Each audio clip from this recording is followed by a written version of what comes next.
म्हणजे सूरज चव्हाण. आता सूरजला बिग बॉस मराठीच्या 6व्या सीझनमध्ये येण्याचं आमंत्रण देण्यात आलंय. तो घरात जाणार की नाही याबद्दलही त्याने स्पष्ट उत्तर दिलंय. सूरजने बिग बॉस मराठी 5ची ट्रॉफी आपल्या नावे केली. उपमुख्यमंत्री अजित पवार यांनी त्याला घर बांधून देण्याचं आश्वासन दिलेलं आणि ते पूर्णही केलं. काही महिन्यांपूर्वी सूरजने त्याच्या मामाच्या मुलीशी लग्नगाठ सुद्धा बांधली. एका ट्रॉफीनं सूरजचं आयुष्य 360 अंशामध्ये फिरलं गेलं. रील स्टार असलेला सूरज रातोरात स्टार झाला, तर दुसरीकडे नुकताच बिग बॉस मराठी 6 जे आहे ते सुरू झालेलं आहे. एका आठवड्यामध्ये घरात अनेक राडे झाले. यावेळी 17 स्पर्धक घरात आले. त्यात राजकारणी, डान्सर, अभिनेता, अभिनेत्री असे सगळेजण आहेत. तर या स्पर्धकांमध्ये भांडणं झाली नाहीत तर ते बिग बॉस घरच नाही. भाऊच्या धक्क्यांवर सगळ्यांना रितेश देशमुखने खूप सुनावलं, कुणाचं कौतुकही केलं. अशातच आता सूरजला सुद्धा वाहिनीकडून बोलावणं पाठवण्यात आलंय.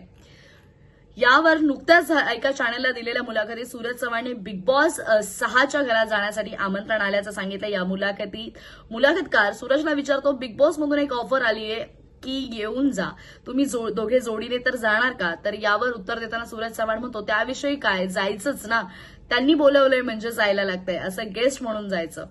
तर म्हणजे सूरज चव्हाण सुद्धा लवकरच बिग बॉस मराठी 6च्या घरात पाहायला मिळू शकतो, ते सुद्धा पत्नीसोबत. कदाचित तो भाऊच्या धक्क्यावर येऊ शकतो आणि त्यानंतर घरात जाण्याची संधीही त्याला मिळेल. मात्र तो फक्त पाहुणा म्हणून जाणार आहे, हे त्याने आधीच स्पष्ट केलेलं आहे.